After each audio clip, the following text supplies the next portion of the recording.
host one more time, guys. Keep it going for her. How are you guys? Good? Hell yeah. Oh, you guys are drinking and stuff. I'm sober 6 years, which is good. You guys are like, how old is she? Hopefully halfway dead.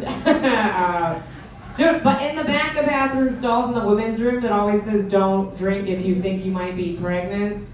I'm like, oh, that's exactly when I would start drinking again. I'm not gonna lie. Are you kidding me? Not trying to be pregnant, okay? And alcohol has killed a lot of adults in my family. I'm like, oh, if I'm gonna kill this baby, I'm gonna have fun while doing it, right?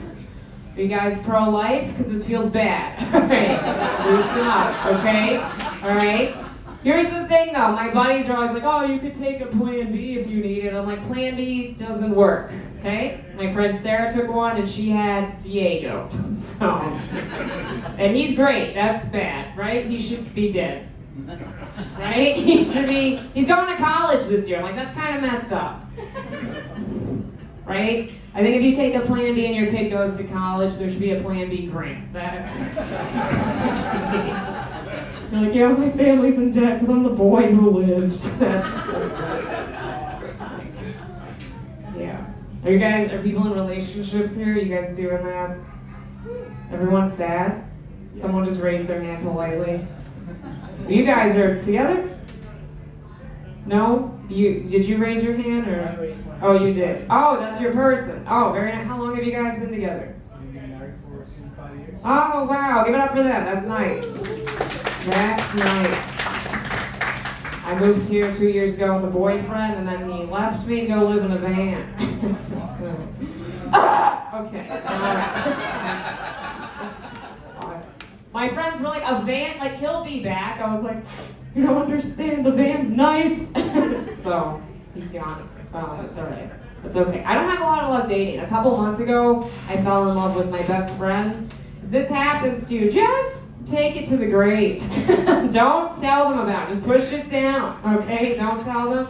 I was like, oh, hey, man, I think I'm falling in love with you. And he was like, oh, Espy, I love you like a sister. You know? I was like, oh, not even like a stepsister? Hey, we're not actually related. This couldn't work. And then, so that was my best friend, so I couldn't talk to him for a bit. So I didn't have anyone to go to. So I called my mom, and I cried to her, and she was like, oh, Espy, I love you. I was like, yeah, I'm not trying to fuck you, Mom. Like, it's not helpful at all.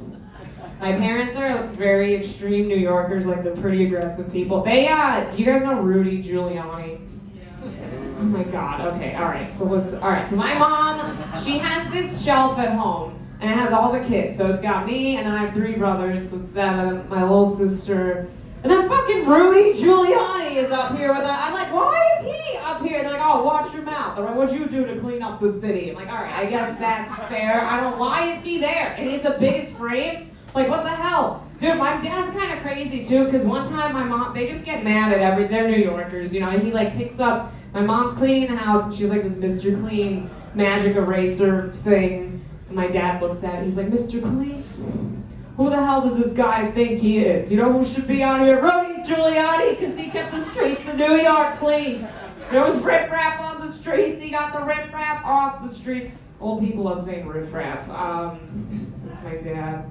My dad is really intense. So he's from Argentina, and then he moved over here and grew up in East New York. He has a bad temper, but I think it's funny. Like, he'll get mad when other men can't grow facial hair. He's like, what, are you a pussy or do you have one? We're like, whoa, Dad, leave the server alone. Okay, he is 17, you're scaring him. My mom's very intense too. They're aggressive people. They moved to Austin, Texas a couple years. They wanted a more quiet life outside the city. So she keeps buying guns down there, and she keeps sending me weapons in the mail. That's what she likes to do. She sent me a taser, and then she sent me a rape whistle. I was like, that's out of order. You know what I mean? Because you can't actually defend yourself with a rape whistle. I'm like, what? I feel like I'm just alerting the rapist to me faster. You know, that's just like, over here, boys. Bunch of holes. Boys love holes. Am I wrong? Okay.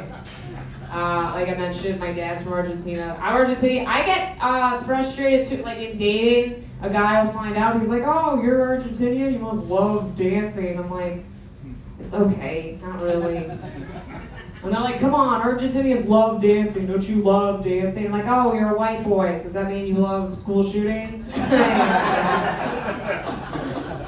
So annoying.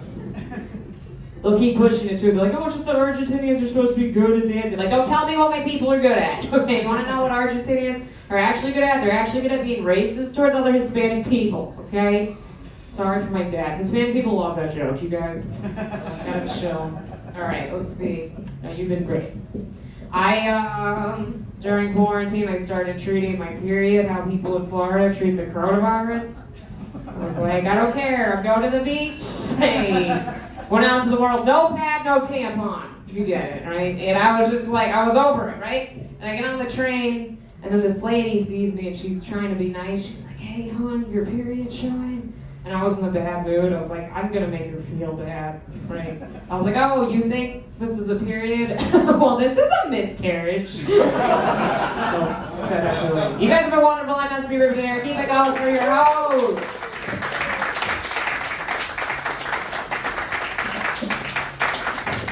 All right, guys, we're going to keep it rolling since you guys are already clapping. Now I'm going to see names clap. Now I'm going to have to make you do it again.